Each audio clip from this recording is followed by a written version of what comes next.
After all these preliminaries, we greet ourselves with the best of greeting by saying, may the peace of Allah Azza wa Jalla be upon each and every one of us. Amen. I'm back. The topic before us is optimal Muslim in the year 1448 Hijrah. It's like asking somebody to make a resolution. What do you intend to do? What should be it's like an agenda, setting an agenda setting for 1448 Hijrah. Now we start by saying, who is an optimal Muslim? An optimal Muslim is a person who strives for excellence in Islam, in Ibadah. If you have that characteristic of that nature, you can be classified or described as an optimal Muslim. An optimal Muslim is a person who also strives to have excellent character and service to humanity. The way you behave, the way you interact, the way you deal with others are considered very excellent. And that in terms of rendering services to human beings, you are top notch. But service to humanity can be done for so many reasons. Some can do it for altruistic purpose, that is, you want to show your ego. Some can do it for the sake of valor, courage. But the best, as far as Islam is concerned, is the one who doing it for Allah Azza wa Jalla. An optimal Muslim also strives throughout the year for excellence. His striving is not confined to special seasons like Ramadan, like Juma, like the period of Hajj. You know, in Ramadan, this masjid was always full. When we do program here in Ramadan, people will be asking Imam, I think we need to expand this masjid. And I always tell them, don't bother yourself. This is our Ramadan season. After some time, but there was a time we were talking about expanding maybe with the canopy because of the crowd, especially on Juma. But I'm not sure that crowd is there today. So there are people who are seasonal Ramadan Muslim. They are young Juma. There are people that are Juma Muslim oriented too. I had a relationship with one of our Muslim sisters who left Port Harcourt some years back. She went to UK. She went to US. She got married to a man who was considered to be one of the best in that mosque. I think the mosque is in Atlanta. So she got married to this man. In terms of being active, he was one of the best in the masjid. So when they told her to marry, looking at how the man was active in the mosque, she agreed to marry this man. But when she married this man, finally, she found out the man does not pray any salah. He doesn't pray any salah. When she wakes this man up, you get out, go and make your own salah. I'm not tired, you're disturbing me, you get out. So she now have to start praying. He said, but on Juma, no, another thing, the man does not bow. He doesn't bow. What you don't do, just look for Joto and put perfume. That's number 3. On Juma day, the woman said, the man will dress, will put on a good jalabia, and by the time she's going to the masjid, you think that she's running a race. When you get to the mosque, all the rock, she's going to spread all the rock. Ablution area, she will have done everything. Our sister end up in this kind of marriage. Imam doesn't pray Hamsa Salawat, but Juma is one of the best in the masjid. There are some who are also Hajj. It's Hajj period. You see them crying. Many of us, we are emotional about our life, about our religion. If you perform Hajj, whether Umrah or Hajj, between Safa and Marwa, there are beggars that are there. They will say in Marwa, Marwa is very crowded. Then you are doing a U-turn to Safa.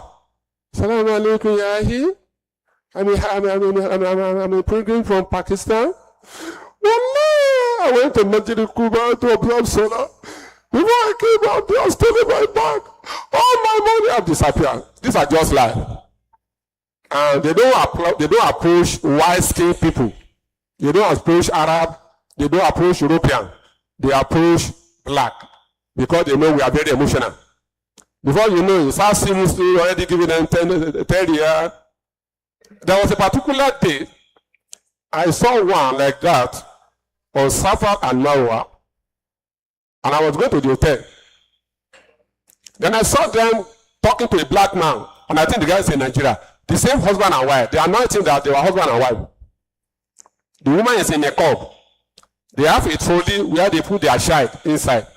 It's the same story that the Abba was telling Masjid Ukura. That they were telling that guy. I don't know where the guy come from, whether to speak Yoruba, to speak Hausa, but I know the guy is in Nigeria. So that's how bad it is. If somebody, so a lot of us we are Ramadan Muslim, a lot of us we are Yom Juma Muslim, a lot of us we are Muslim during Hajj. All these people cannot be optimal Muslim. A Muslim means Muharram to Hijrah. All conscious of his duties, responsibility, is an optimal Muslim. Now, what are the things expected of an optimal Muslim in a new year? I have about 11 points that I'm going to mention here, inshallah, 10 or 11 points. The first thing you need to do is to make your faith strong. Because the race of righteousness and piety is a lifelong endeavor. You want to be good in faith. It's not something you start in the morning and the afternoon you stop. So it's a lifelong endeavor. It's not something you start at 10 and when you are 40 or 50 you drop. It's something you have to continue in your lifetime. And that the way to righteousness or piety is not restricted to a day or a month. In those days when we were in MSS, there used to be a small pamphlet, Al-Yawm Inda Rasul, a day with a prophet. And I think the book should be available online. How this prophet spend his 24 hours. If you look at that, it can help you on how to plan your day as a Muslim. When you go for Salatul Fajr, after Rakatul Fajr, the 2 Rakah, what do you do? The prophet does not get up. He stays there until the sunrise. And you go to observe Salatul Dua. Dua and Ishraq are the same thing. Salatul Dua and Salatul Ishraq are the same thing. It is called Ishraq when it's observed at the early part of the sunrise. And Salatul Dua extends up to 30 minutes before Salatul Zuhr. So you can see a wide gap. These are ibadah of an optimal Muslim. So whether you are in the office or anywhere you are within that hour, how many rakah? 2 rakah. The characteristics of it are so many. The Rasul said, Salatul Dua is the characteristics of a good person. It's the characteristic of a righteous person. So that you are in your shop or you are in your office, should not or does not stop you from observing Salatul Dua. Therefore, Islam is a life banner. Allah says, "Wala tamutuna illa wa antum muslimun." Do not die, except you die on the path of being a believer. Now, in the same token, if you are doing this, there is something you do that is going to go into waste. Allah will not waste the reward of the doer of goodness. Allah in Surah Al-Tawbah, Quran 9 verse 1-2, Allah says, Inna la yudi ajda al-muslimin. Surely, Allah does not waste the reward of the doer of good. No matter how small it is, your goodness is not going to go into waste. Allah is going to reward you.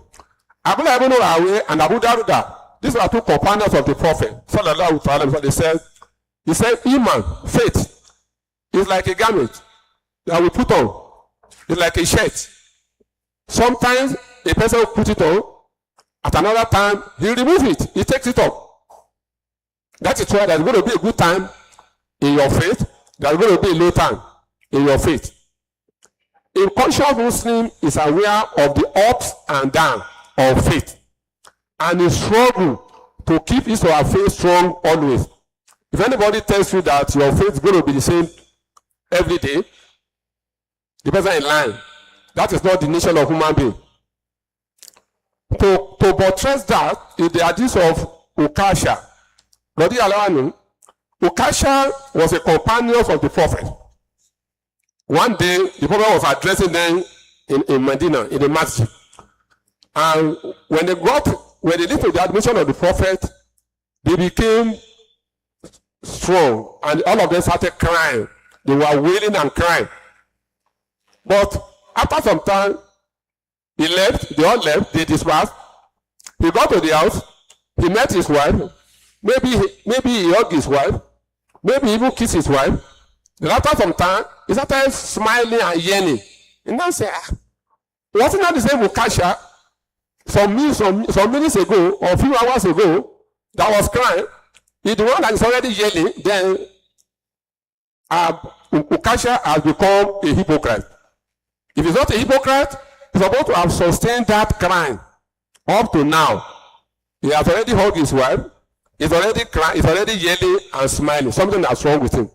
One of the lessons we learn with the companion is that when something happens to them like that, they go back to their teacher.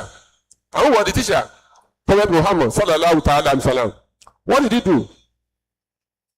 He was, Abu Bakr saw him when he was lamenting. Abu Bakr said, what happened to you?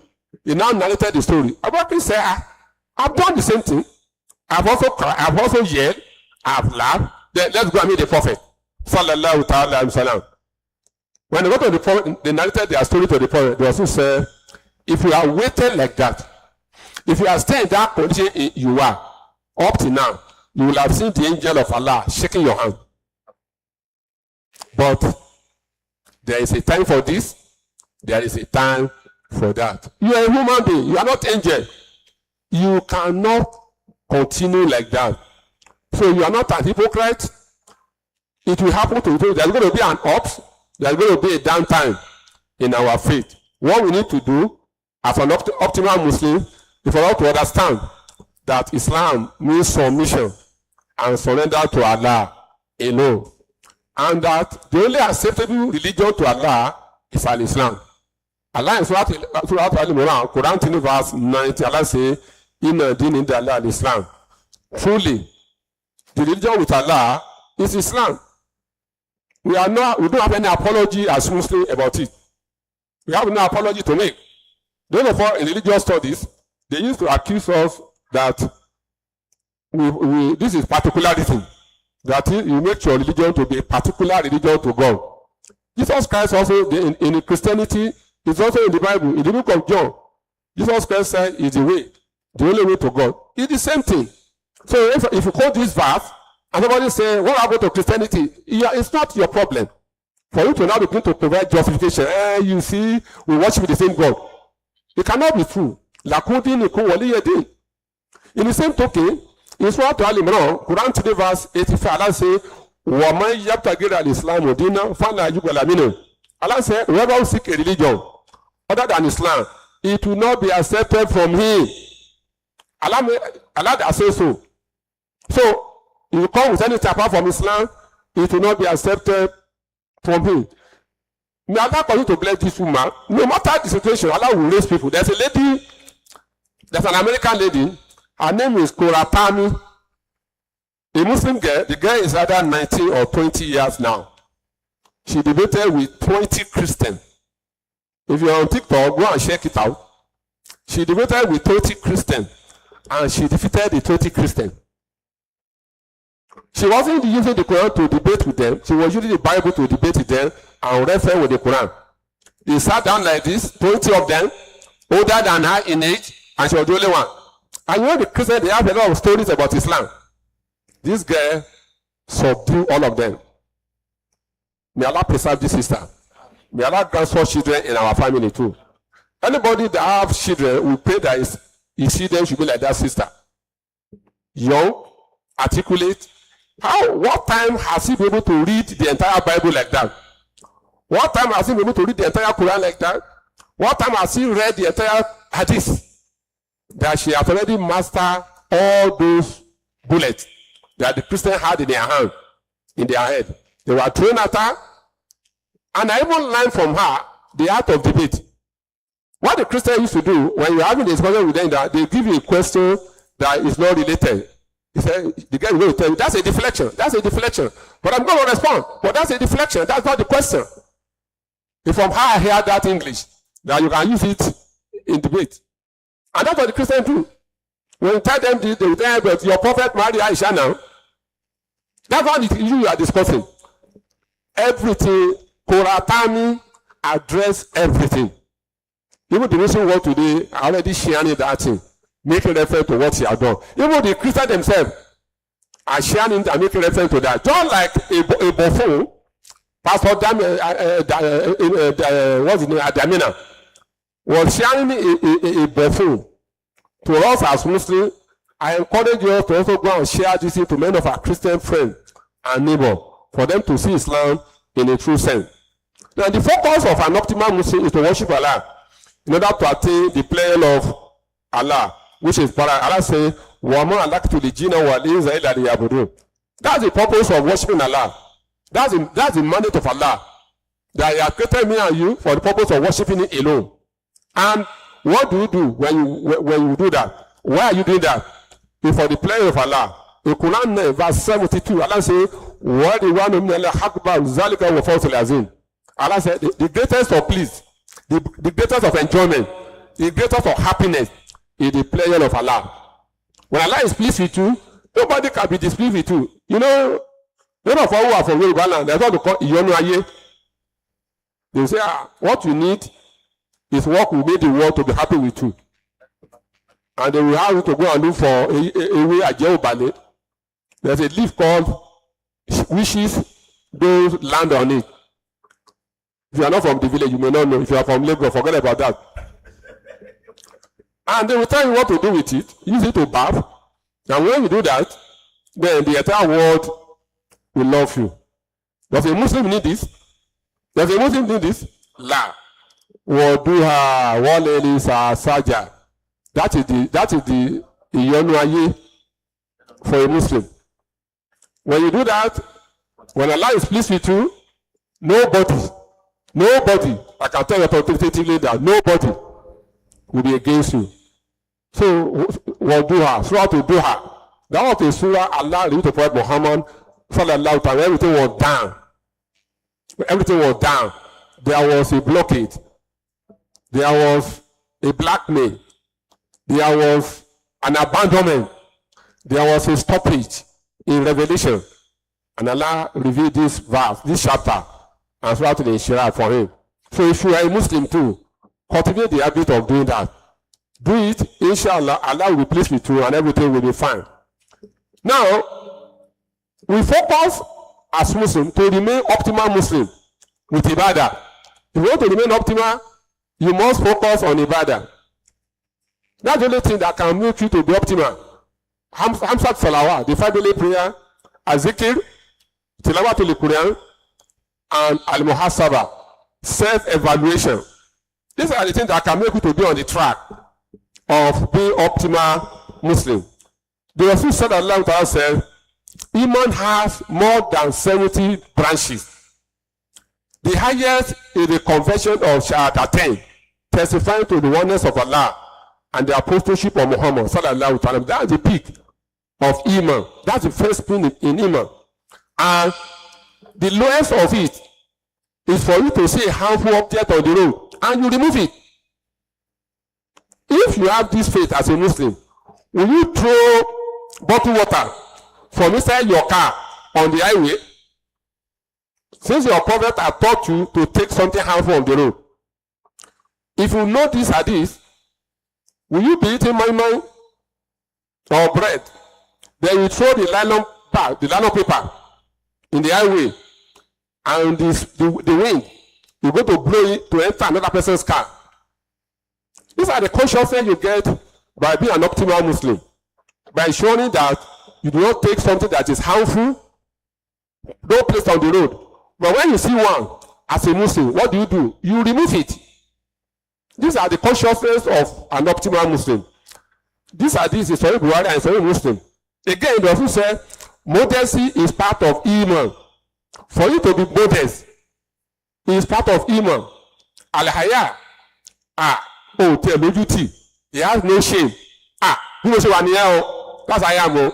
And you are proud of it. The Prophet said, Al-Haya, Shubal Iman.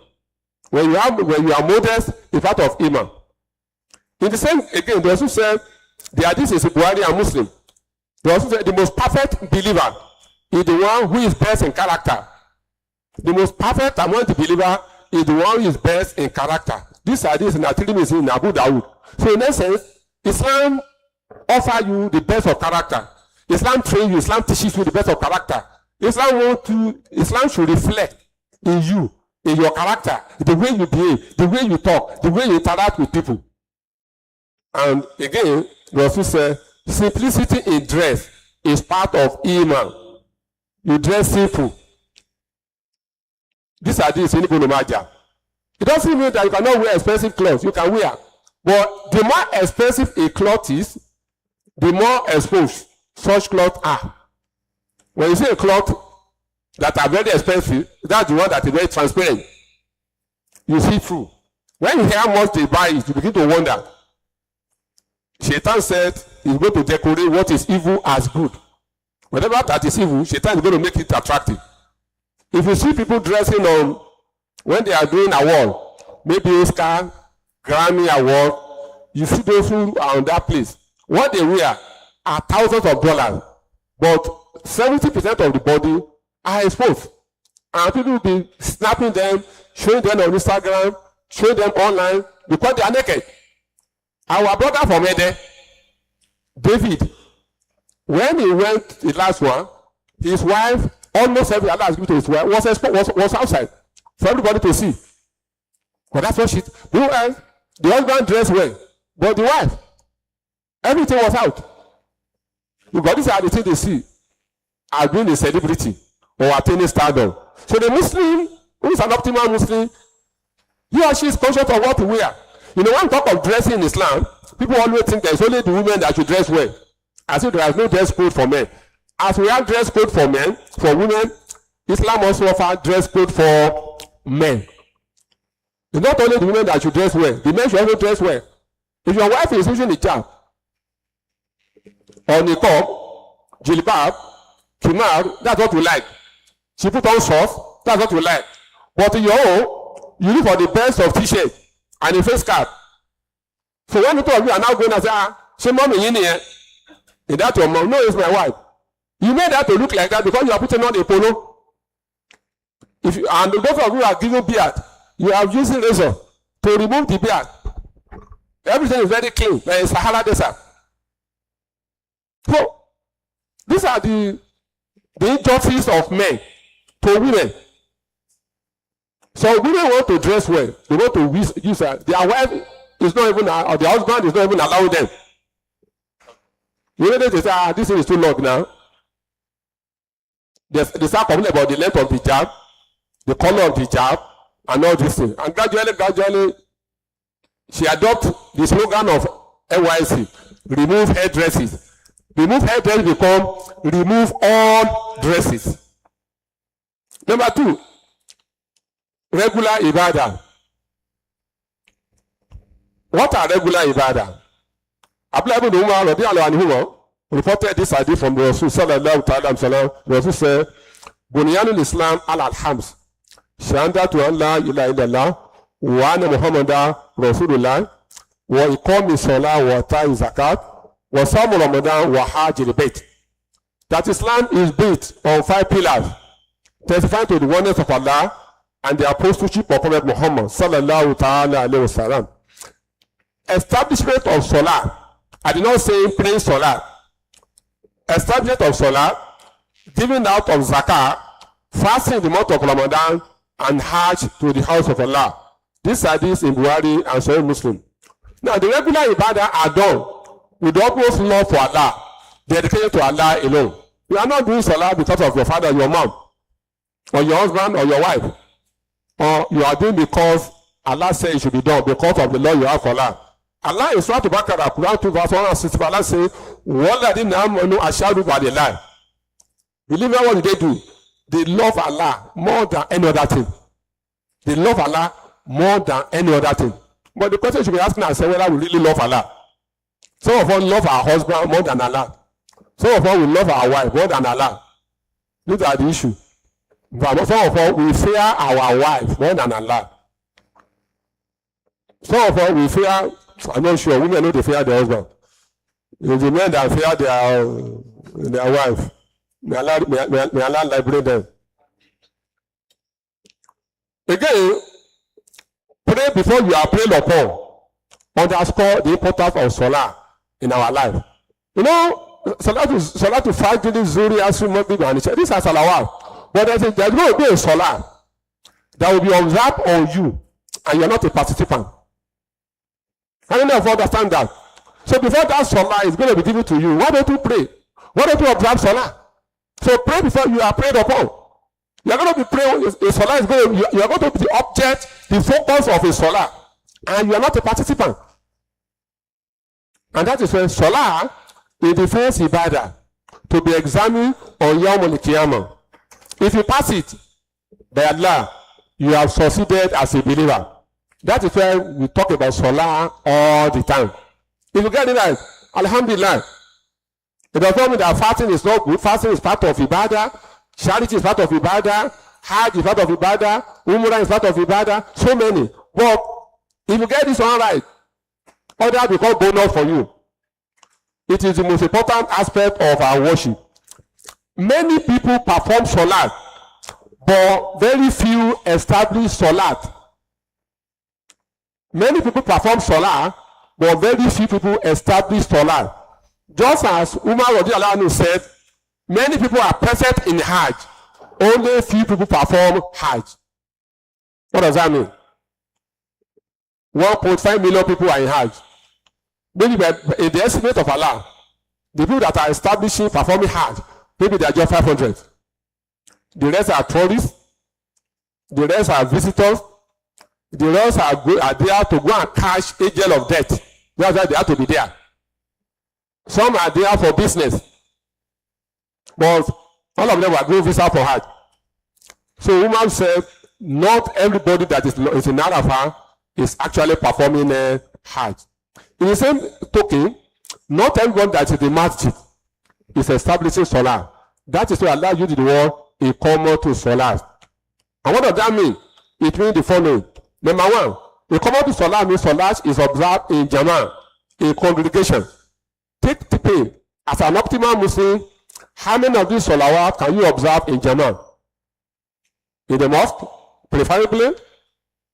And in the hadith of Abu Hurairah, Rasul said, sallallahu ta'ala sallam, a salat observed in Jama'ah, in one narration, 25 times better than the one that is done individually.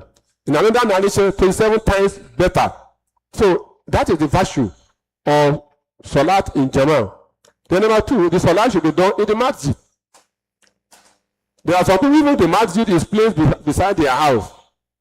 It doesn't attack, it doesn't make them to be conscious that they need to pray in the masjid. In the hadith of people that will be under the shade of Allah, Rasul said, there are 7 categories of people who will be under the shade of Allah on the Yawm al-Qiyamah. Among these people are those whose heart, the one used the word mu'allaq, whose heart are connected, hanging into the mosque all the time. They want to be in the masjid all the time. If you have that nature, you are going to be a VIP, very important personality on the Yawm al-Qiyamah. Then number 3, that Salah is a permanent life attribute. You don't start, I'm going to start praying when I'm using Salah to describe believers. In Surah Al-Mu'min, Quran 23, verse 2, Allah says, Qadiya Fulan al-Mu'minun. Believers, they are successful, they have succeeded. Allah now says, Allah see no fi salati ashiun. These are those who observe their salat in a state of hushush, God consciousness. So when I came in, the video that was being shown was about hushush in salat. If you take all the various pillars of salat properly, correctly, they are going to be in a state of consciousness. Then in Surah Al-Baqarah, verse 238, Allah also mentioned guarding it. Not just establishing it, but guarding it, preserving it. Don't abandon it. Allah says, Hafizu ala salawat wa salatul wusta wa qul ilay qanitin. Allah said, guard your 5 daily prayer, most especially your middle salah. Our mother Aisha says, middle salah is salatul asr. Why asr you need? Maybe because the time you are closing for work, between closing for work and establishing, maybe when I get to that, I will do it. A lot of us will leave Salatul Asr and we pray in the period of Maghrib. So that consciousness in you, in respect of Salatul Asr, is crucial. You make it a conscious effort to observe Salatul Asr at the right time, just like every Salah. In the same token, in Surah to Taha, Quran 20 verse 14, Allah say, Fa'abuduni wa aqimu salata li zikri. Allah said, worship me and perform Salah for my remembrance. So when you are observing Salah, it's a zikr. Many people committed error based on this verse by thinking that zikr is better than Salah. Especially those who are in the Alu Torika. They will say, if the Quran will say, for aqimu salata li zikri, ìrun kíkí náà àsìkiri ni. So leave Salah, let's do àsìkiri. These are the wrong interpretation that have been done that have made a lot of people today to be in error. What does that ayah say? In your place of Salah, it's a place of zikr. You're standing up. Allahu Akbar. What does that mean? You say you are surrendering to Allah. The takbirah to the hand is a pillar of Salah. And when you do that, you are surrendering. In the military parlance, when an army is conquered, what does he do? He raises his hand up like this. That's surrendering. Then you are surrendering yourself to Allah subhanahu wa ta'ala. That's the zikr. That's a form of zikr. We should do in that particular place. And you are in a standing position. After from that, you are going to do a ruku. You bend. After some time, you put your forehead on the ground. The most respected part of the human body is our face. If somebody do like this to you, you don't get annoyed. But somebody do like this to you, even when his hand is not reaching your face, say, don't repeat that nonsense again. No. Why are you reacting? Because you consider this way to reach the most honor part of your body. Allah will now say, use that place to honor him. When you look at the various posture in Salah, it reminds us about the way Allah created human being and other nations, creatures of God. We are human beings. We walk on two legs. That's Qiyam. That's standing up. Trees are also standing up.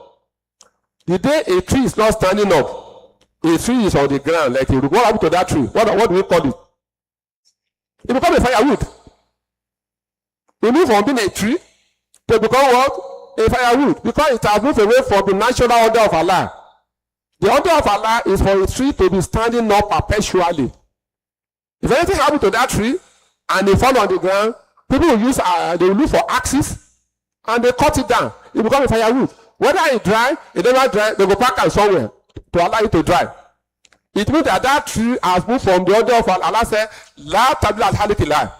Do not alter the creations of Allah. This was mentioned in Surah to Rum. And it's also mentioned in Surah to Nisa, Quran 4 verse 119. Now, when you see a dog or a goat, no, let's take dog. Some people like dog. Whether you call your dog Junior, and you are coming from work, and your dog is using two legs, to come and welcome you, are you going to be happy with the dog? What does it become? It becomes a mad dog. What do you do to a mad dog? You have that couple of doctor should have to go and take care of it, or you have a gun, you shoot it. Meaning that that dog has violated the natural order of walking with two legs. So the nature of the dog is an animal, goat is for them to walk on two legs. If you have a child, those who like miracle, a child is born today, after taking from the mother's womb, and the child rise up with two legs. Will you claim as a miracle? You won't claim as a miracle. This is abnormal. So this is the nature. Allah wants you as a Muslim. You combine the standing, combine the ruku, and combine the posture. All of them combine together. All those things I've mentioned, they are worshiping Allah in the nature Allah has created them. In Salah, this is that combined. That's the zikr. That's the reminder. That's the remembrance that Salah offer for a believer. What was Salah to Fajr? The Rasul said, Sallallahu Alaihi Wasallam, whoever prays Salah to Fajr is under the protection of Allah. You now see this where people cannot wake up. Anybody who wake up for Salah to Fajr is under the protection of Allah. This is Sahih Muslim at the 657. So if you are doing like this, it is because Shaitan does not want you to benefit from this rahmah. So an optimal Muslim worship Allah because he is worthy of being worshipped. We don't worship Allah because of paradise. That's transactional. And why do you worship Allah? Because Allah said, because you can get paradise. You are transacting a business. Ibadah is not done because of transaction. Allah is to worship because Allah is the one who deserves to be worshipped because he is Allah. If he doesn't have to worship Allah, it doesn't remove from his majesty. It doesn't have to his majesty. But because he said he is Allah, he said we should worship him. That's why we are worshiping him. So, the primary purpose of Ibadah, it is because Allah is the one that desires to be worshipped because he is Allah. The secondary purpose is that we want paradise and because another thing. Now, the measure of success for a Muslim is Ibadah. Oh, it's a successful man. Oh, it's a successful woman. The measure of the yardstick is that the person is carrying out Ibadah. No matter how successful you are in life, but if you are incapable of translating your success to Ibadah, it is a failure. You are a CEO of a company. You don't observe Salah, but you are busy. That's a failure. You are so rich, you are a businessman, you don't have time, you have not performed Hajj. Maybe many times, you flew over Saudi Arabia, you cross in the other side in Doha for business discussion. Then you fly on the Saudi airspace again, and you come back. But never crossed your mind to observe Hajj. Abu Hanifa said the person is no different from a kafir.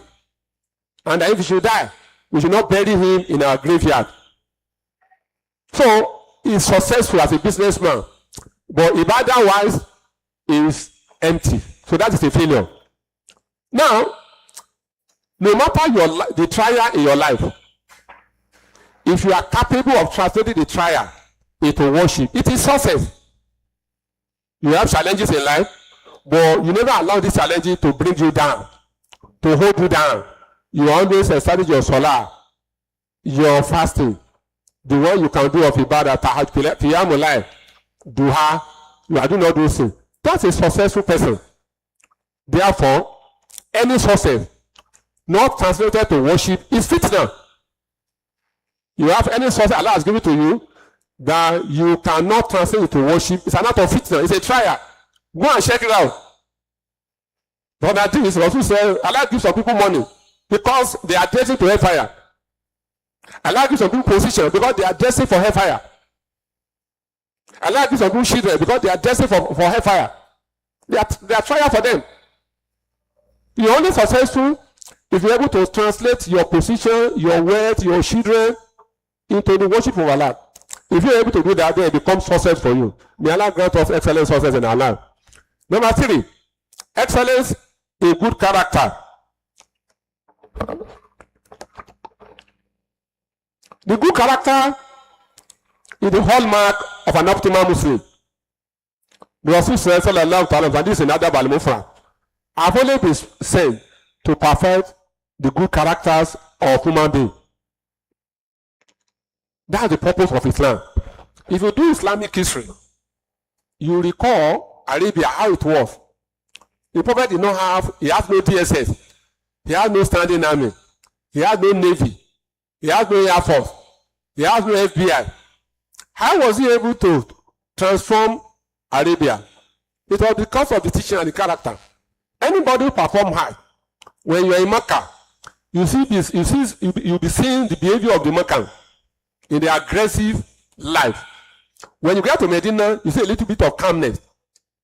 You begin to wonder, for 1,400 years ago, you can recall how these people were when the Prophet was living with them, if there is no Islam in their life. So, Islam, according to the message of the Prophet, is to perfect the characters of human beings. And Allah does not describe the Prophet with any other thing except with character. It's not to kalam. Quran 68 verse 4. Allah said, you are instructed of character. That's what the Prophet was describing here. In terms of knowledge, Allah described him as unlettered, Nabi Ilumi, an unlettered prophet. Alhamdulillah was unlettered.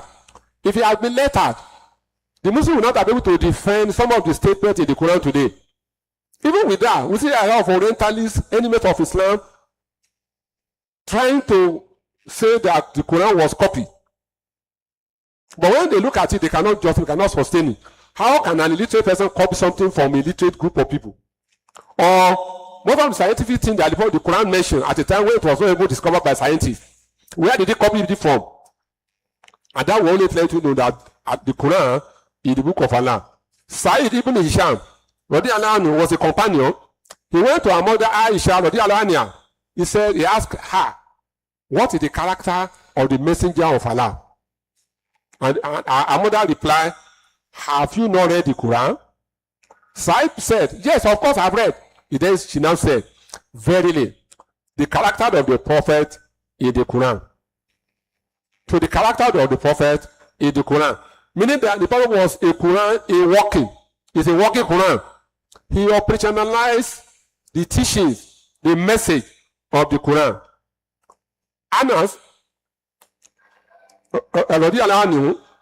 was a companion who served the prophet in his house.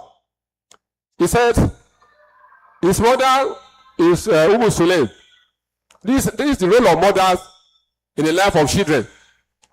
A lot of our mothers do not know that they have an enormous role to play in the life of our children. If the children will be successful in life, the mother has a significant role to play, and vice versa. When the Prophet got to Medina, sallallahu ta'ala, some people were coming with support. Sulaim was a woman. She doesn't have anything to offer. She went to the Prophet sallallahu ta'ala and said, this is the only son that I have. I dedicate him to you. I'm giving him to you to serve you. That's why Anna became a houseboy, a servant, everything you can think of for the Prophet. And the Prophet paid for Anas. Anas was one of the last companions to die. By the time he died over 100 plus. The number of children Anas has should be close to 200. He became prosperous. He lived old age, and he had large family. It was due to the prayers of the Prophet on him. Now, this is what he said about the Rasul. He said, I served the messenger of Allah for 10 years. He never said a word of displeasure to me. He never said to me concerning something I had done. Why did you do that? He never said concerning to me something I have not even done. Why did you not do this? He had the best of character. There are so many examples this man and this companion narrated about. He staying with the Prophet for 10 years. There was a day the Prophet even sailing on an errand with money. As a small boy, he met his age mate, they were playing. He joined them in the play. He lost the money. He forgot the errand. And the Prophet looked for him. He met him where he was playing. He didn't use koboko to beat him. Where is the money? He looked for the money had disappeared. And the Prophet never said anything unpleasant to him. That is the character of the Prophet. And our mother Aisha radiallahu anha also said that the Messenger of Allah never struck a servant with his hand. He never hit a person. He never beat a person. He never used his hand to beat anybody. Nor did he ever hit a woman. He never beat his wife. Many of us that use koboko to do Sharia to our wife. But that's Sharia for him.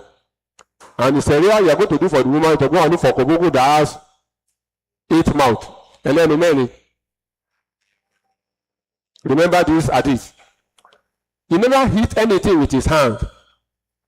Except when he was fighting jihad in the cause of Allah.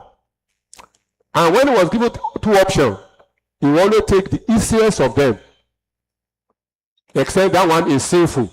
If it is sinful, he run away, far away from the sinful path. And he will never avenge himself concerning anything that has been done to him. He will leave it to Allah. Many of us, we quarrel with somebody, 1 year, the one is still there. 2 years, 3 years, you have just started.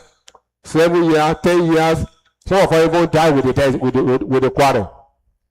These is in the Muslim of Imam Ahmad. Now, what lesson do we learn from this section? As Muslims, we should be afraid of becoming a Muslim who knows everything but obeys very little. If you want to be an optimal Muslim, ask yourself the question what you have learned. You've learned so many things about this day. Even you're coming every Sunday, you have learned so many things. How many of them are we using in our day-to-day activity? Again, let us work on our individual religiosity versus private sincerity. Many of us, we are overtly religious, publicly religious, but sincere in terms of our private interconnected with Allah, there's a big question mark. What does that mean? Many of us, we have overdose of overtly religious piety. I told you the example of a sister who married a woman or who married a man. That's an overtly religious person. But he doesn't pray, he doesn't bath, he doesn't take care of the wife. So, whereas when we are overtly religious, we neglect family rights. A lot of us neglect family rights. The greater of family right is for husband and wife to cohabit. Many of us, we close the Strait of Hormuz. Some of us, we are using naval blockade. And we say we are husband and wife.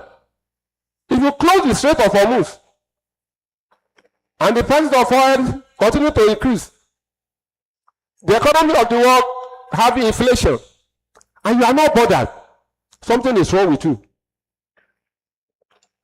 Women close Strait of Hormuz. Men use naval blockade.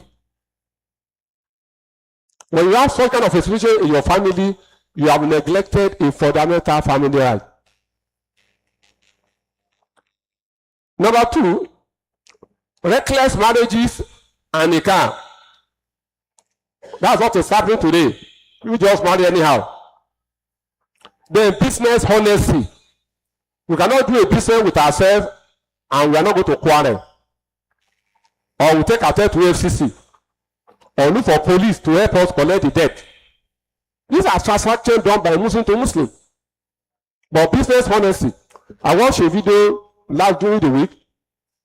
A poultry farmer intercepted the staff he trusted in a poultry, the most trusted staff, with polythene bag.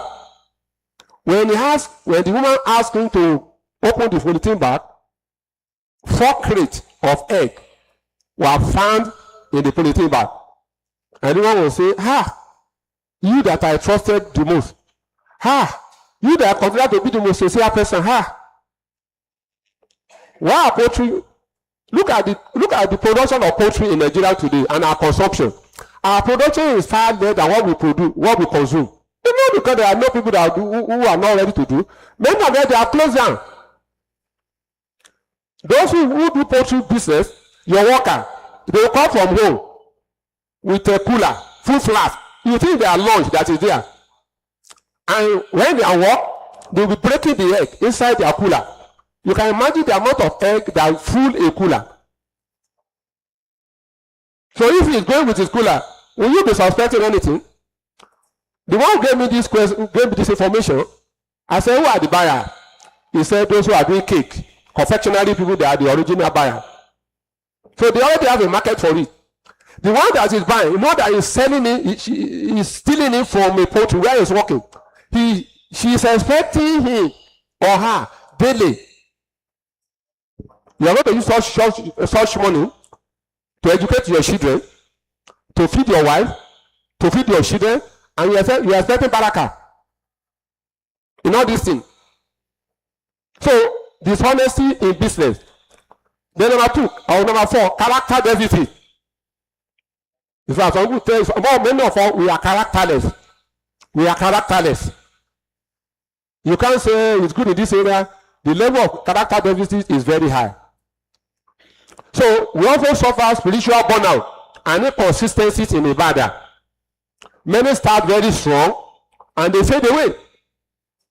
They start very strong and they fade away. Say, well, all this thing you are doing is not new to us. We used to wake up for tahajjud. I used to come to Al-Usrah. In fact, we started Al-Usrah when we were in NPA. You don't remember me again? Even by one, we started together. Have you left Port Harcourt? No, I'm still in Port Harcourt. What happened? Nothing. Just stop coming. So, spiritual burnout. Many of us have that in our life. And that's why Hassan al-Basri, Rahimullah said, fear sudden spiritual collapse. You must be afraid of it. When there's a spiritual collapse in your life, these are the things you used to do, these are the things you used to do, these are the things you used to do. And after that, you don't do them and you don't feel bothered. Ibn Qayyim says, Allah loves actions that are consistent. Actions that are consistent. No matter how small it is. I mentioned Hijrah or Duali in the morning. Even if that one you are doing consistently, don't allow it to stop. 2 rakah. If you can do 2 rakah, 4 rakah. Between the hours, 30 minutes after sunrise till 30 minutes before the last zone. That is sooner that you want to pick it up and sustain it.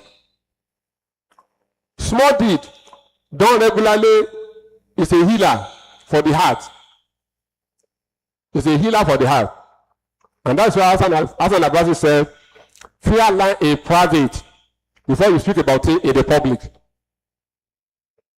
In your own private examination of yourself, ask yourself the question, are you fearing Allah? If your answer is yes, then speak about Allah in the public. But when you are not fearing Allah in the private, why do you want to go to the minbar to talk about Allah? Number 4, benefit others and be a source of mercy. Hairun knows and found knows. The Prophet said the best of you are those who are benefit to other human beings. Goodness or Ihsan is a very comprehensive term. It includes all acts of goodness you are doing to others. The first person is your parent. As a Muslim, whether they are Christian, whether they are Isheshe, it doesn't matter. They're your parents. That's the version of Islam. That is what makes Islam different from Christianity. If a Christian, they will tell you to convert, tell her to convert. If she doesn't convert, they will abandon him. Islam says, la, you can't do that. You cannot do that. You must come to take care of your parents. You know, one of the things Christians do, that is also, Islam does not allow us, you cannot change your surname. I was in a program at University of Kilani. The current TFCT chairman, his original name is Fakoyede. When he became a pastor, he changed it to Olukoyede. Some people are named for Ogumuyiwa, they will say Oluwamuyiwa. You can't do that. It's not your name. You can't change that name. You can see the wisdom of Islam. If you don't like your own name, you can change it. You can change your own name. That's okay. But your father's name, because the name sounds different from your faith, then you go and change it. It's not your business. So you need to do another thing we do. So your parents, you treat them well. Goodness to them. In the same token, for you to be of benefit to others is for you to spread good instead of harming others. Let what you do is goodness. Don't be a source of harm for other people. Use your wealth, use your knowledge, use your position, use your body to do good to other people. Give zakah, do charity, talk to people, spread the knowledge of Islam. Don't miss an opportunity to guide others in respect of the knowledge Allah has given to you. You don't have to memorize the entire Quran for you to say before you can start talking good. Start from your home. Start from your wife and your children. That's goodness. Use your position to help others who are deserving it. Nobody is asking you to violate equity, justice. Where you can help, help. Where you need to put mouth, put mouth. Where you need to put a leg or you to make a call, make a call. A lot of us today are complaining that this government, Muslim ticket, we are not getting anything with it. When it was Muslim Christian ticket, what did you get? What did you get? Most of the appointment in this government is facilitated by just 1 or 2 persons. And they facilitate it to their religious background. Are you going to blame them for doing that? You cannot blame them. It is because they are conscious of their consistency. But we are not conscious of our own. So help your brother or your sister. Maybe you want to enter his car.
Let him be walking like a slave.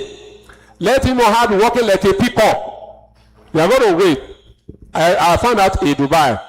If you hit somebody like that with a crossing, it's a jail. You go to jail. They don't compromise it. In Nigeria, you can say it's a great failure, and they say, "No, we're not gonna go. You just take care of the officers." How do you make yourself a muhsin or a muhsina in your marriage instead of looking for self-help from Malam? Many of us, we are looking for self-help, vigilante justice in our marriages. What we are supposed to use our hand to correct, we'll be looking for help, Malam to help us with a spiritual therapy. The Malam will marry you. You will have delivered 3 children before you realize that you have been married. Why do you chase away your husband's family from him since you married him? Enough for when immediately we get married, we chase our husband, junior brother, and junior sister. Me and my husband. Where do you get that? Where do you read that? These are problems in our family. So for you, an optimal Muslim, your husband, your wife, his family, and family, they are part of your family. If they want to come around, allow them to come around. Don't use eye to chase them away. Don't use food to chase them away. Ìgbà tí bá pa wọ́n padà ibi tán ti ń bọ̀. When hunger knack am when you go back to where you come from. Don't be that kind of a woman. Many men don't know anything that happen. 7 o'clock, you have left the house, you are in your place of work. You come back around 6 p.m. You tell everything is normal. You find out that your brother does not come again, they don't call. You don't know what they have seen when you are away. Courtesy of what has happened. So these are goodness that you can do. You are driving on the road as a Muslim. You don't forget the right of the pedestrian. The road does not belong to you. There are pedestrians who want to cross. They also have a right. The pedestrian is even smaller. Now God created that to be a pedestrian. He does not have a car. One car owner to car owner, they will never wait for another vehicle to pass. If you are coming from a road, a street from inside a neighborhood, and you want to join the main road, you can be there for a minute. Nobody is going to wait for you unless you put your head down it. If you are in a roundabout, your right of way, they will obstruct you. Somebody said, when you come to a city, how do you know they are good people or bad people in the way they drive? When you come to a city, you see them giving way to people, they are good people. If you see them not giving way to people, they are bad people, then I conclude that people in Port Harcourt, we are bad. They are bad people. Number 5, optimal Muslims seek knowledge. And the goal of knowledge in Islam are 1, knowledge that will make you to submit your heart to Islam. Allah says, "Wala tamutuna illa wa antum muslimun." The knowledge that will make you to submit to Islam, make you to understand Islam the better. Then you love the knowledge that will make you to love the greatness of Islam in your heart. Raditu billahi rabban wa bi islami dinan wa bi Muhammadin nabiyyan wa rasulah. That you are pleased that Allah is your Lord. Islam is your religion. And Muhammad sallallahu alaihi wasallam is your Nabi. Any knowledge that cannot inculcate that in you is not knowledge. Whether you are an engineer, whether you are an accountant, whether you are a lawyer, whether you are a medical doctor, any knowledge that cannot establish that in your heart is not knowledge. And that's why we need to take care of our children's education. Take them to the best of the university in the world. It's a neurosurgeon, it's a pediatrician, it's an ophthalmology, it's a this, it's that. But when Islam is lacking, you have wasted your resources. You have wasted this world, you have wasted the hereafter. And that's a lot of what we are pursuing today. Many of what we are pursuing that goal. Oh, my son, my daughter is in a Pan Atlantic University. Oh, it's in a Wigway University. We pay $20,000. These are the things we celebrate. But they don't pray. They don't have adab of Islam. Everything is hi. Everything you say hi. You tell Asalamu Alaikum. What does that mean? I don't know. Daddy, I don't know what you mean. These are your investments. The third one about knowledge of Islam that you have is the adab, Islamic values. Anything, knowledge that you have does not make you to have values of Islam. We should not send our children to those places. We should not send our children to those places. Let's send our children to places where value of Islam can be inculcated in them. One educationist said, education without moral makes somebody a clever devil. And that's what's happening to us in Nigeria today. Most of the education we have today have made us to be first class devil. Good, clever devil. That's why we're talking about billions of naira staking. We don't talk about million now. Million is outdated, it's for the small boys. Talking about billion. It's a lot that is sustaining this country. This country ought to have collapsed. Should have just woken up one day and say Nigeria, there's something like that Nigeria, it has gone. The amount of money that have been stolen in this country ought to have collapsed.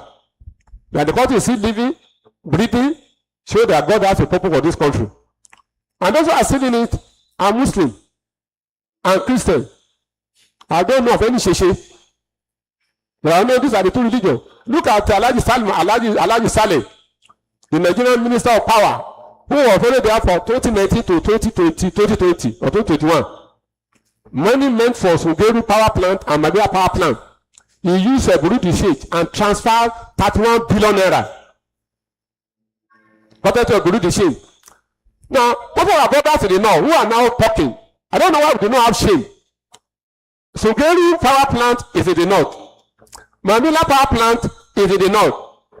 If those two power plants are be finished today, who will have enjoyed it the most? The north. One of your own. In fact, he collected the gubernatorial ticket of APC for this last election in Adamawa. And when they are about to sentence him, he disappeared. they adjourned. He should be brought back. The date he was supposed to be brought back, he wasn't brought back, and he was sentenced to 75 years imprisonment. He ran away. He was found in a village called Rigaza, in a suburb of Kaduna State, between Abuja and Kaduna. That's why they tracked his phone and they arrested around 3 a.m. where he was hiding. And when they now put handcuff in his hand, our brothers in law say, why should they treat a northerner like this? Why should they treat a northerner like this? Are they treating southerner like this? What kind of Islam are we practicing? What kind of religion? He becomes your brother because they put handcuff. So you should not be doing handcuff. You should have been given an SUV. Somebody has been jailed already. So this is how bad we are. We do al-Qunut, we do a lot of fast of the Quran. One of our sheikh is the gubernatorial candidate of Gombe now. You begin to wonder how he became a gubernatorial candidate. He was in APC. He lost. At that time, membership of legislative party has been closed. Before you knew it, he became the gubernatorial candidate of another party. If you go online, go on Google, you see the Al-Qunut. He recited against that party. So many Al-Qunut for Allah to destroy that party, because that party is evil. Now he is the governorship candidate of that particular party today. As an Usrah, it's a sheikh. Why are Muslims? Why are we conscious of halal meat? Is it halal? Yeah, it is halal. It's halal.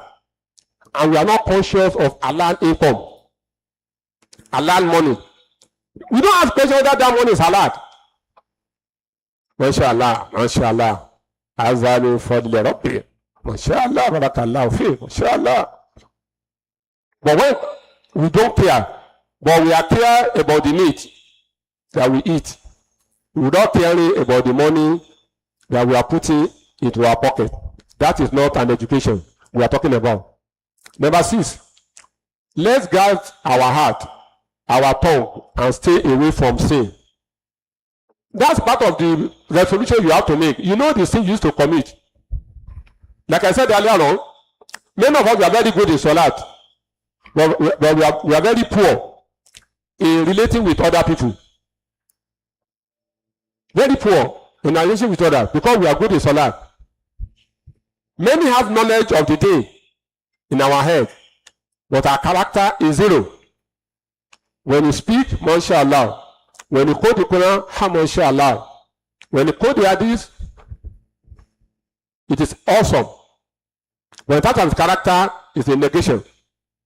Many of us are very arrogant, rude, and impolite to others. But we have the features of good Muslim: beard, jilbab, kimar, niqab. So you see the arrogance. You now begin to think that whether this quality, this behavior is what is bringing the arrogance, the rudeness in them. Many are good in Ibadah. We are very good in Ibadah. We wake up for tahajjud. The 5 daily prayer, we don't miss it. But we are first class in gossip. First class in gossip. First class in cursing order. First class in abusing order. Backbiting, MashaAllah. We are imperial majesty in backbiting. How do we reconcile? We remember the hadith of the Muslims. The Rasul said, who is a bankrupt person? And the companion said, a bankrupt person is one who has no dinar, no dirham. He has no money. And the Rasul said, la. A bankrupt person is not the one who has no money. A bankrupt person is the one when he was alive, or when she was alive. She was good in Ibadah, she was good in Salah, she was good in fasting, she gave out charity, she gave out heart. But when she was alive, she has abused people, she has cursed people, she has fought people. So on the day of the Qiyamah, the people she has abused, the people he has caused, the people she has ridiculed, the people she has backbeaten, Allah will ask them to take his goodness from his goodness to replace those things he has done. This one will take, this one will go to take salah, this one will take fasting, this one will go to take hajj, this one will go to take zakat. What will remain for him will be the evil deed. Allah will ask him to be taken into hellfire. That's a loser. All these things we are saying, which one are we not doing? Even in the mosque, there are people that come to this Al-Usrah who have not come in again because people have gossip about them. They backbite them. They've cursed them. There was a day, a lady came to this mosque. She wear kimar. She was first or second to enter this masjid. She's a lawyer. She's a Christian. She's not even a Muslim. She wanted to learn about Islam. She sat down there. She came with a jotter. All the lecture, she was writing. She was writing. She was writing. After the lecture, I knew she was coming, but I don't know her physically. So he now came to the office, he now met me. He said, Mom, the lecture today was very good, but your women talk too much. Me and I, now I think we were together. So the lecture of today, which was delivered for us today, was good. He said, this is my daughter. And I look at it, she jotted almost everything about your women talk too much. She's a woman, not a man. So this is a problem which you can work on in 48 Hijrah. Talk less about others. Don't carry your phone and begin to talk to other people about things that are not necessary. But you are going to account for all these things. So let's stop that. Today, even in the yard, one of the eminent companions, today, even in the yard, let me tell you about this man's biography. He was an armed robber. When I say armed robber, not armed robber of collecting phone in my terrain. It was like a bandit, like a modern day bandit.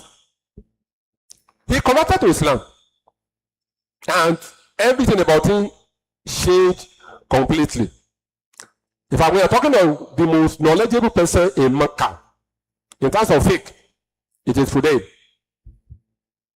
Can you look at where he was coming from? The status he reached in his life.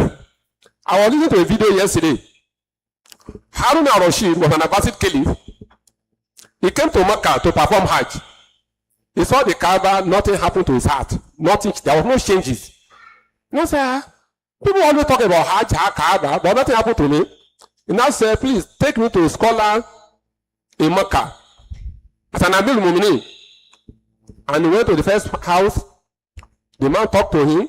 Nothing changed. He walked away. He said, I'm sorry, thank you. They took him to another scholar in Mecca. That one also talked to him. He said, nothing happened. That's okay. There is Fude. They now took it to Fude. Fude was a poor man. Very, very poor. After leaving the job, became a poor man. But was very knowledgeable. When the Amir Mumin entered his house, there was no light. The lamp he has, the oil has finished. So when they called him, the Amir Mumin is around. He said, what business do I have with Amir Mumin? What business do I have? Why should Amir Mumin want to see me? Then the messenger said, yeah, you are Lazina Mono. Atiula, wa Atu Rasul, wa Ulu Lamuni Meku. So when the man said that verse to him, throughout in verse 59, and I said, okay. And the job of today was to grind wheat to make bread. You can imagine the hand. That hand is going to look like. Is it very coarse or smooth? So when the Amir entered, he shook his hand. It was opposite of one another. The hand was so coarse, so rough, so hard in the hand of Amir, but it was not the Amir that complained. It was today that complained. He said, your hand is so soft. How is this hand going to cope with the punishment of hellfire? The Amir started shaking. He said, this is what he has been looking for. He saw the Kaaba, his hand never shake. He went to this sheikh, his hand never shake. He went to this hand. It was just shaking her hand that Fude was able to pass the message to him. And started crying. If your hand is so soft like this in this world, I remember my own is also soft. I pray that Allah will grant me paradise, the best of them. Say, how is this hand going to cope with hellfire? See the wisdom. And the man he didn't do Nasiya for a long time. This is the essence of knowledge. So for them, he has said, whoever had deficiency in his character, he had deficiency in his religion, he had deficiency in his reputation, and also has deficiency in his manhood. Your character is bad, then your religion cannot be strong, cannot be good. Your reputation cannot be good, and your manhood cannot be trusted. I only say, if you want everybody to like you, go and be selling ice cream and don't collect money. Don't collect money. Everybody will be laughing. So the correct things or popular things are always not correct. And the correct things are always not popular. So everybody should know that. So you can't be loved by everybody. They also said, if you have this for quality, then you know what is yourself about what Allah has not given to you about this world. You fulfill trust. Somebody keep money with you. When he comes back, you give him his money. You are truthful in speech.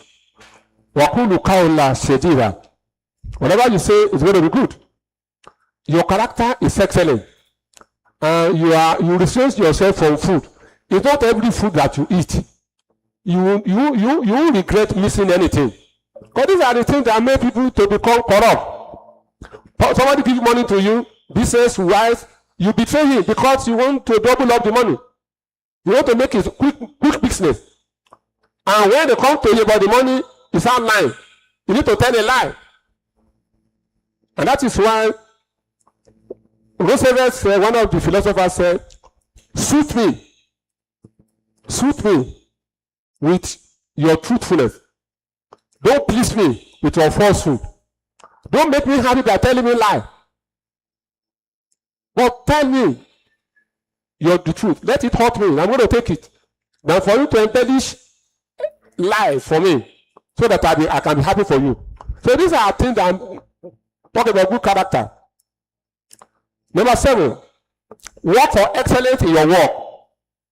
Whatever job we are doing as Muslims, Islam is not saying that you cannot be a professional. You cannot be a top flyer in whatever job you are doing. You are an accountant, you are a medical doctor, you are a lawyer, you are a lecturer. You can be a top flyer. You can be on top of your job. Islam, dignity of labor is emphasized in Islam. Islam abhors begging, laziness or idleness. Abdullah ibn Zubayr said, idleness is the mother of all evils. When people are idle, that's the mother of all. Look at banditry. Banditry is a product of idleness. Children who have no education, Islamia they don't have, modern education they don't have. They have become mature. What would they eat? They have access to gun, they use the gun. Allah say, It's right to Najm, verse 13, Allah say, you can have nothing except what to struggle for. You can have it. Nothing can come to you with ease.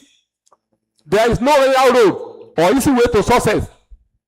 And that's the thing our youngster need to know. Our youngster, one of the things they say is education is a scam. So go and ask your children whether you have that philosophy. Many of them believe education is a scam. You don't need to go to school. Obi Kubana, which university did he graduate from? Money na water. Aliko Dangote, which university? They will give you all those who have made it like that. So education is a scam. So we need to engage our children, whether they have this kind of akida, this kind of an ideology. So the way to progress in this world is a struggle. Allah say, Imalu, walk. In Surah to Tawbah, Quran, verse 1, Allah say, Imalu, walk. Walk goodness. You want the work of righteousness. Allah is going to see it. The messenger is going to see, and the builder will witness what you are doing. Allah say, what is lika? Let those who aspire, who have aspiration, let them aspire. Let those who want to strive, let them strive. Let those who have ambition, let them struggle. That's the only way it can give us success. So as Muslims, tawakkul and laziness are not brothers. Many of us will mistake trust in Allah and laziness are the same thing. During the business hours in Medina, the Amir Mu'minin, Umar radiallahu anhu, entered the masjid and he saw some young men. They were in the mosque, idle, doing nothing. He now said, what are you doing here? They said, Nani mutawakkilun. We are people trust in Allah. Umar did not clap for them. He went out and looked for Koboko. And he chased them out of the masjid. He said, man does not fall from heaven anymore. Go and walk. If it is in our own environment here, mashallah, mashallah, mashallah. They are not doing well. You are going to be walking, you are not walking. You say the morning you are doing tilawa, do it tilawa 11 a.m., do it tilawa 12 minutes, 12 o'clock. You are not off. Which kind of ibadah are you doing? That one you are not, they say not ibadah.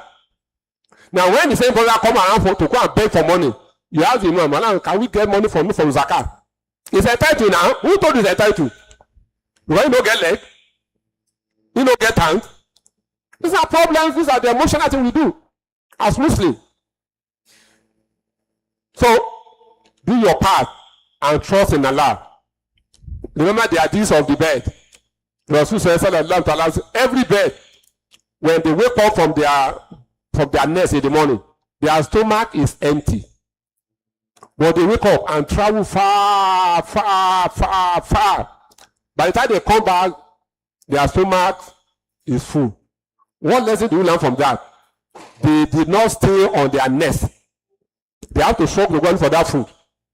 The food they are eating, they didn't plant it. They didn't plant it. It doesn't belong to them.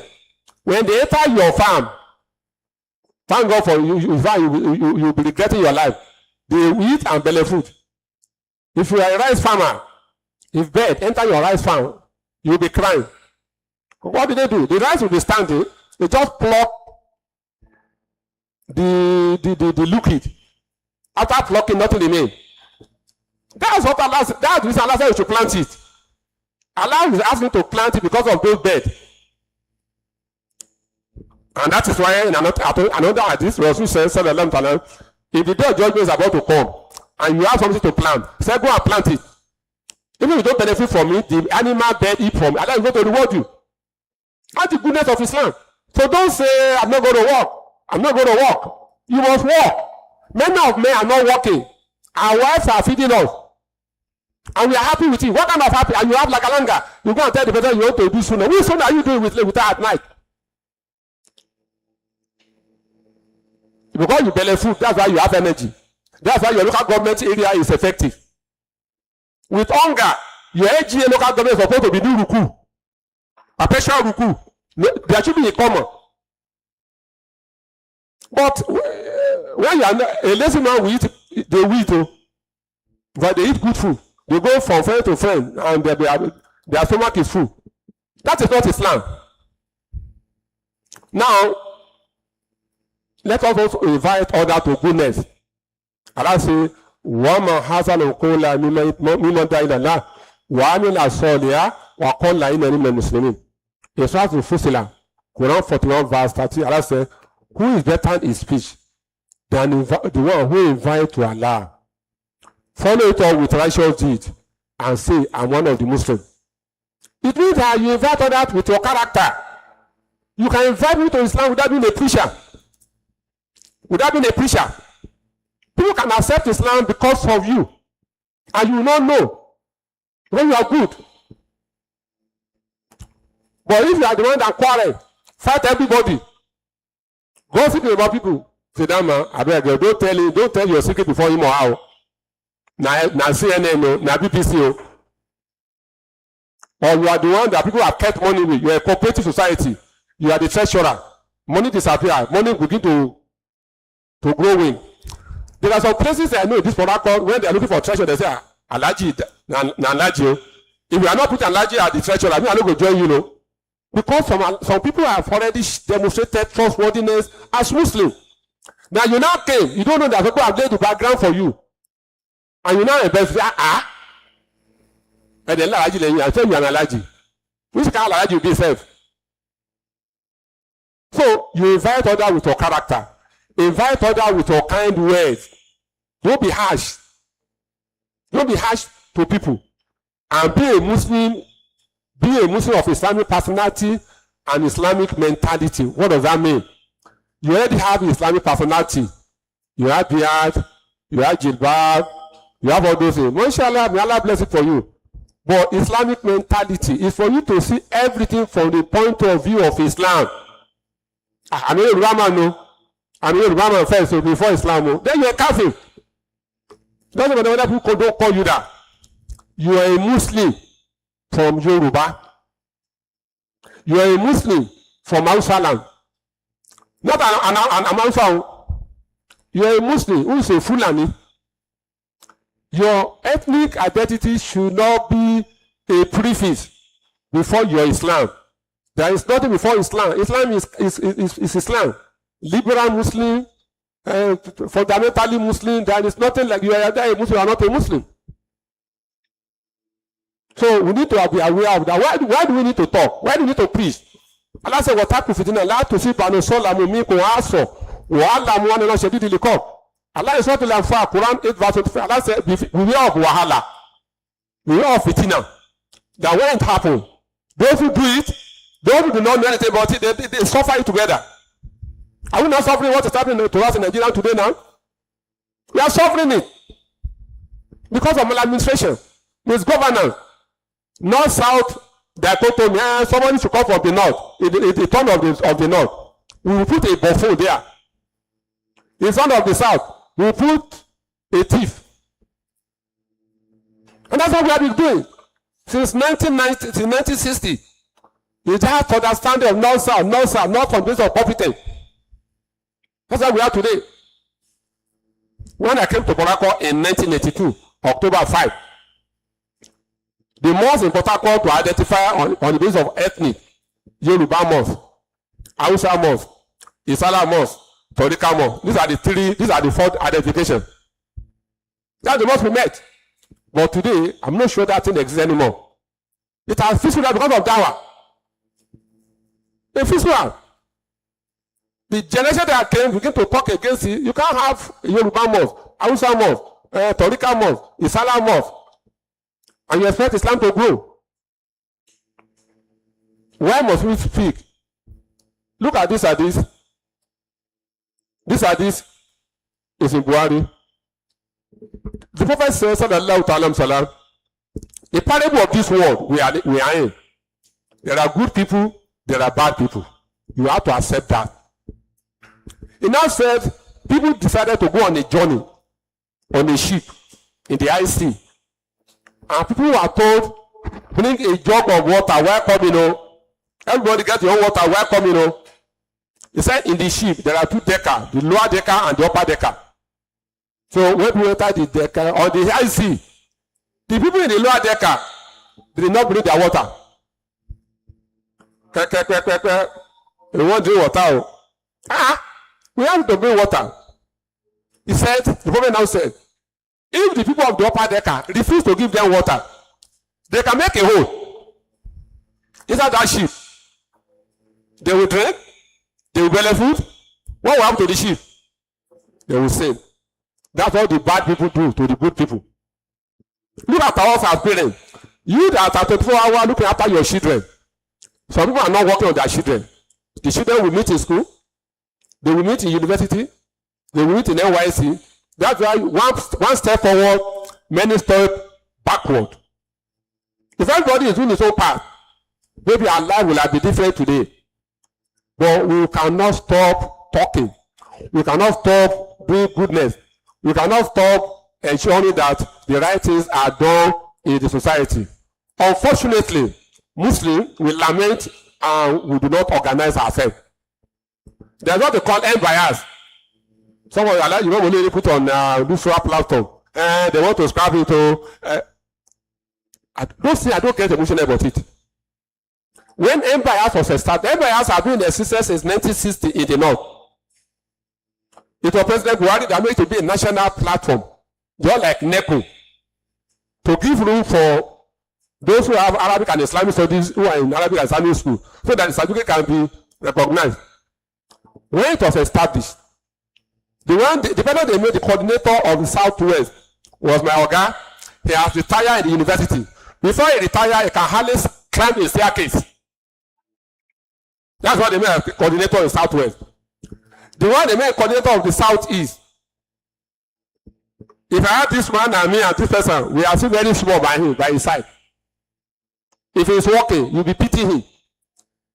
You know, when they want to appoint coordinator of Southside, he said he will be able to cover Southeast and South-South. That's what he was covering. That's why there was no coordinator until Allah took his soul. These are the kind of people we parade.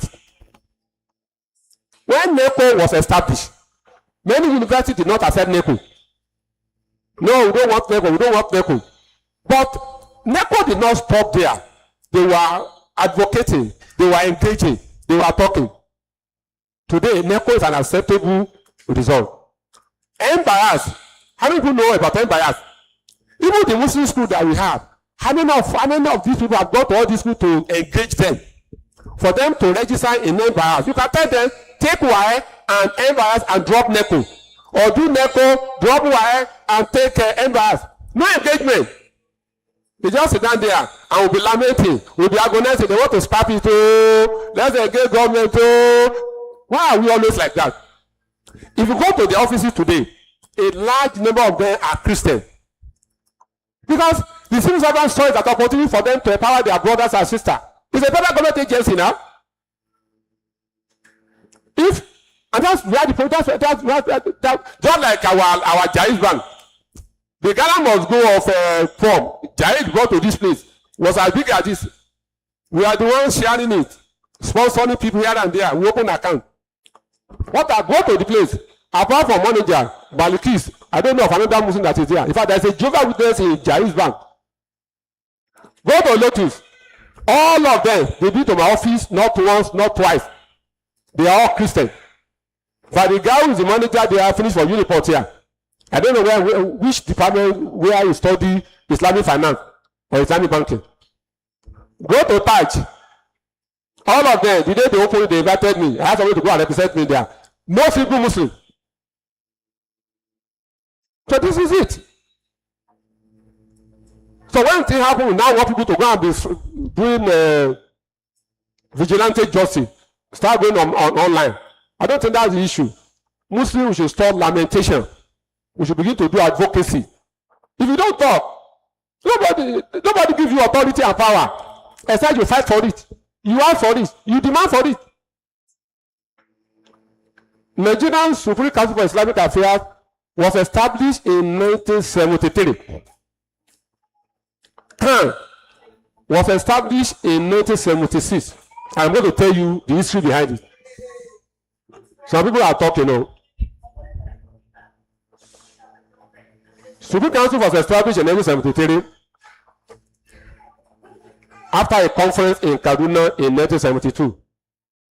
And they were doing well. In 1976, during the government of Obasanjo and Yaradua, the Muslim and the Christian were invited for a meeting in Dodan Barak. Yaradua asked the Muslim to do the opening prayer. They did the opening prayer.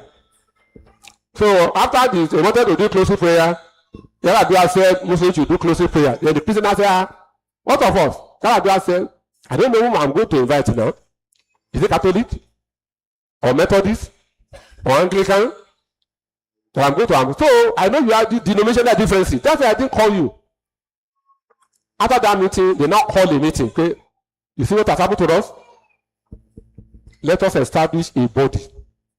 That's how CAN was established. You can quote me anywhere. If I check my sister, I'll bring you the paper. Now, since CAN was established and Supreme Council, which one is more effective now? Which one is engaged in advocacy? Which one is demanding for the right of their own brethren? The CAN, they have been doing that job more than the Muslim. That's why they are getting job under a Muslim ticket. They are advocating, they are requesting, they are telling you they don't want it. Another appointment was made 2 days ago. When I look at the name, It's also one of them. So it is our problem. And as Muslim, that will lead up to the other one, which is strengthening the woman. The woman cannot be strengthened with this kind of thing we are having. 1448 should be different from 1447. In our way, we do community engagement, community participation, how we reconnect with one another.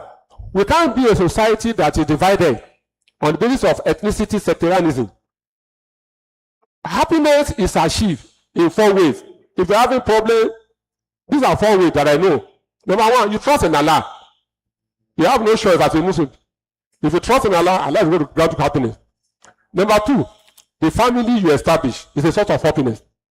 But many of our family today are becoming sources of agony for many men and for many women. I give an example.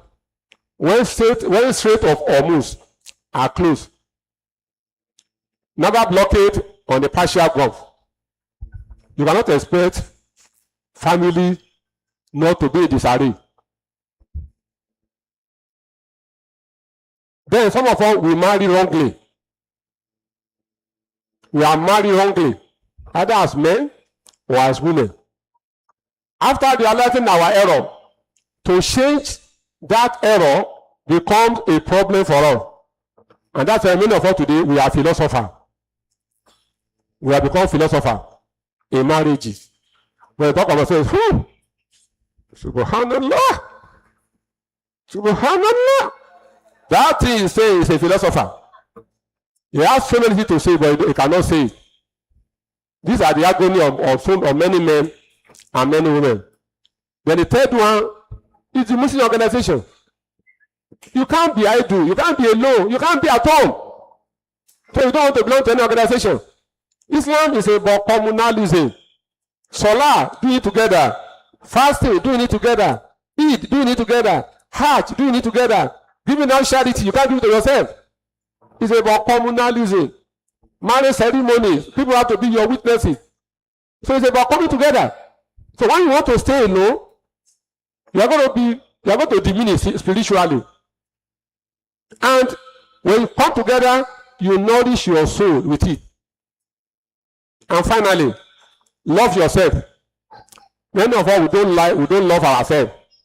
We want to be Jesus Christ. To sacrifice for others. Don't sacrifice for any other person. Love yourself first. When you love yourself, you have the energy and the stamina to sacrifice for other people. I will explain more than that. So, in doing this, the masjid play a crucial role in the development of Muslim community. So that's why the mosque is not a musalla, a prayer of salat. It's a place there should be ta'lim. There should be counseling. There should be fellowship. There should be meeting. Mosque is a center for Muslims. Now where you go once in a while, once in a blue moon, and it's not a place for tribal and parochial solidarity. I'm told that many people don't know why we brought the women down. When the women were up, they would say, Imam, people used to sit down. This group. When I ask them what this is, I know if you talk to. So instead of allowing you to be like that, let's come together. Let's be saying aside. I know behind eye to eye. Even there are camps, as we are looking at our wives and our mother now. The camp we know is not that manifest. I know some people have special area where they sit in the mouth. We are not bothered about that. But after some time, we start collecting sitting posture. Just like royalty, the state of Hormuz royalty that Iran is collecting. You understand? So you can sit anywhere. You can make a place to be a permanent place. But she even bars. Waramatullah says it is disliked for a Muslim to have a permanent place in the masjid. And for you to even use a musalla to decorate the place that is where you are going to be staying. So let us mix with ourselves. The better you sit down with this week, you can sit down with another person next week. That's how brotherhood and sisterhood is established. Don't continue to be with person that you are used to. On the basis of that, we are not going to extend the love. The Rasul said, Sallallahu Alaihi Wasallam, spread it. What is that thing? Salam among yourself. Then number 10, be mindful of Allah always. Allah said, remember Allah. Allah is going to remember you. Be grateful to Allah and don't be an ungrateful person. In the same token, when problem come, far from Allah. There's a time that Allah has an umbrella. If it is raining, go to the umbrella of Allah. If it is problematic, go to the umbrella of Allah Sajala. Always put Allah as a focus. In 1448, and in this same token, we are ready to ordinary. If you return to sin, Allah will return to his punishment. So don't return to sin. Return to righteousness. Embrace righteousness. And Allah is going to be. So don't trivialize any deed of yours in the act of worshiping Allah.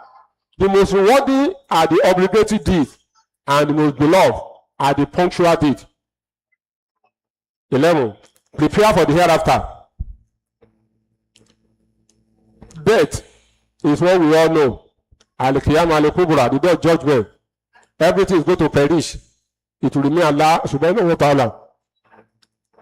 I'm going to narrate a story here. I will use it for this aspect. The VC of University of Kilani, our former Vice Chancellor, he died recently. He was not sick. He went to Juma. He prayed Juma. The dean of Faculty of Veterinary Medicine was with him between the hours of 8 to 10:30 p.m. The man brought his own problem. So when he got to his side, he said, Prof, let me observe my salat. I will attend to you. He observed the salat. All the problem from 8:30 to 10:30, he solved it. The man went home. If you are that person and the man died, the following day, how are you going to feel? Now that night, if I where he prayed in Juma, Professor Ali going to show us where he sat down in Juma. He gave people money. He visited people. A woman died. And he had the article, he said, Inshallah, tomorrow morning, I'll go and visit the family. By Allah, we did the janazah of the two of them together. We laid the two of them like this, together like this. What happened between the time he went to bed and 5 a.m., he was dead. Let everybody remember this thing. It can come, it's not sickness that kills. It's about that take life. To those of who are women, let me narrate this story too. Maybe you learn. I'm not going to mention the name of the person. The husband died too. He has 2 wives. This one, I'm there, I was there, I know they said they tell me. They arranged, they said the family of the deceased should stay there. The senior wife said the junior wife should not sit by her side. There was pandemonium. And I asked I said, what happened? The senior wife said, the junior wife should not sit by her side. The one they are fighting for is the one that one has died, they have been buried though. You begin to wonder, the enmity many of us carried. What happened to the woman? They have to separate the junior one, give her another seat somewhere else. So she didn't sit with the family. The man that married the two of them, he has been forgotten that he came to the world. They are talking about Zach, a barrier. So most of these things we do, it shows that we are not reflecting about our life as Muslims. How will you leave your home about 50 kilometers to where that program was holding, and you are still fighting there? Because you marry somebody together. Even if you are the one that paid the money for the circumcision of the husband, why don't you collect that money back and allow peace to reign?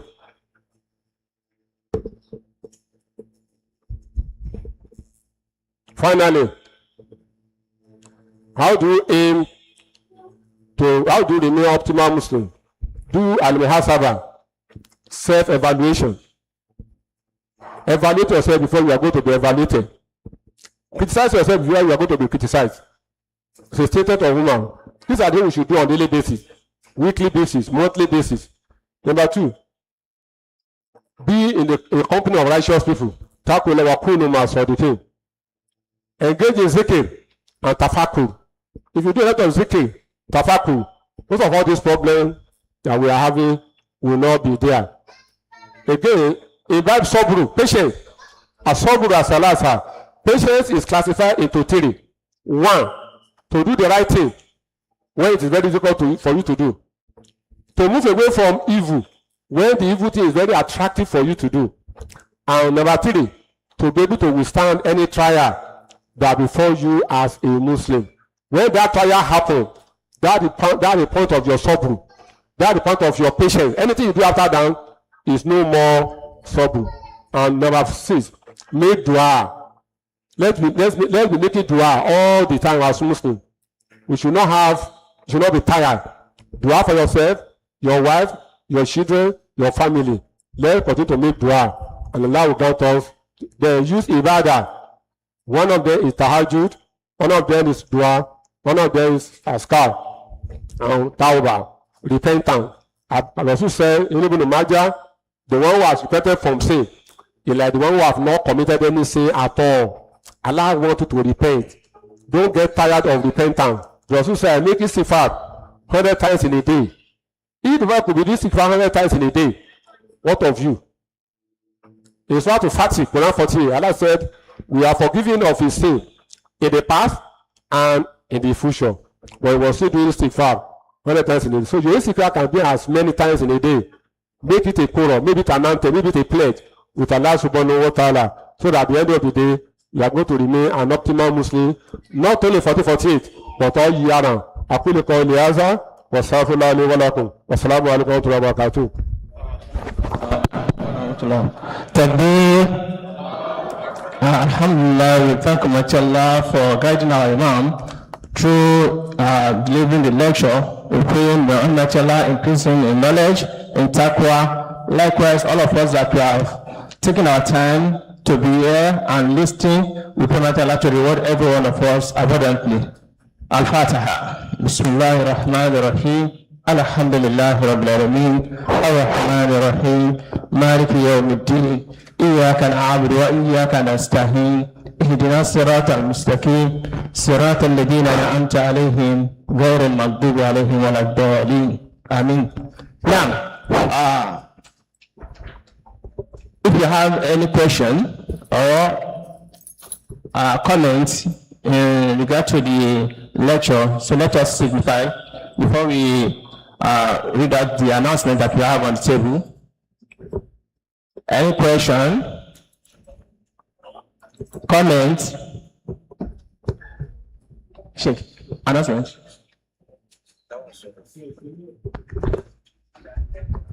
Announcement from the office of the Imam.